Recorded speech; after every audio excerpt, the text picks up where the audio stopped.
Bismillahirrahmanirrahim. Assalamualaikum warahmatullahi wabarakatuh.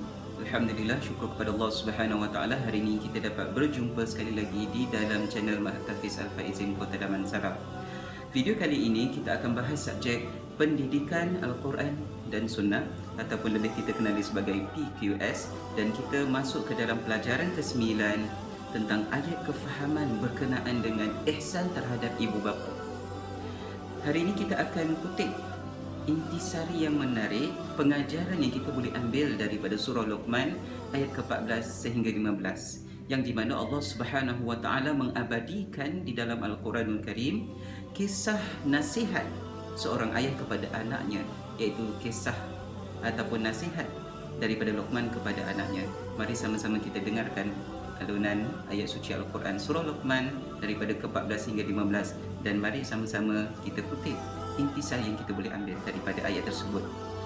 وَوَصَّيْنَا الْإِنسَانَ بِوَالِدَيْهِ حَمَلَتْهُ أُمُّهُ وَهْنًا عَلَى وَهْنٍ وَفِصَالُهُ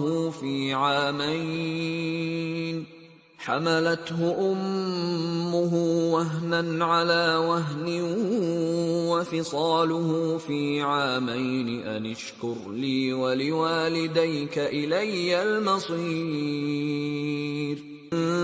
جاهداك على أن تشرك بي ما ليس لك به علم فلا تطعهما وصاحبهما في الدنيا معروفا واتبع سبيل من أناب إلي ثم إلي مرجعكم فأنبئكم بما كنتم تعملون. Baik, kita beralih kepada intisari ayat yang kita boleh kutip daripada surah Luqman ayat ke-14 hingga 15 yang baru sahaja dibacakan tadi. Di antara intisari yang kita boleh ambil adalah dalam ayat ini Allah Subhanahu wa taala menceritakan kembali nasihat Luqman kepada anak lelakinya. Lalu apakah nasihat Luqman kepada anak lelakinya? Yang pertama ialah bersyukur. Bersyukur kepada siapa? Yang pertama, bersyukur kepada Allah Subhanahu wa taala, sudah tentu, yang telah memberi kehidupan kepada kita, yang telah mentakdirkan kita untuk dilahirkan, mendapat jagaan daripada kedua ibu bapa kita dan sebagainya. Kemudian kita bersyukur kepada siapa pula? Kepada kedua ibu bapa. Bersyukur di sini adalah berterima kasih, menghargai mereka berdua dengan melayani mereka sebaik-baiknya kerana mereka telah melahirkan kita dan menjaga mereka sejak kecil lagi. Kemudian yang kedua, kita perlu tahu bahawasanya kita ini wajib melayani mereka dengan baik. Kita wajib melayani mereka dengan cara sebaik mungkin. Ya, ini kerana supaya kita dapat menjaga hak mereka. Ingat, kita sebagai seorang anak ada hak terhadap mereka. Mereka ini adalah tanggungjawab kita juga. Kita ini ada hak dan tanggungjawab kita kepada ibu bapa kita. Apakah tanggungjawab dan hak kita? Kita akan tahu selepas ini. Kemudian, selain daripada itu, kita wajib melayani mereka dengan baik bagi membalas jasa dan kebaikan mereka. Walaupun sebenarnya kalau kita lihat memang kita tidak akan mampu untuk membalas jasa dan kebaikan mereka dengan melahirkan kita, menjaga kita sejak kecil, mendidik kita dan sebagainya. Kita cuba lihat poin yang ketiga. Kita ini dilarang. Di dalam ayat ini juga menceritakan bahawasanya kita ini dilarang. Dilarang apa? Kita ini dilarang untuk mentaati perintah mereka terhadap syirik.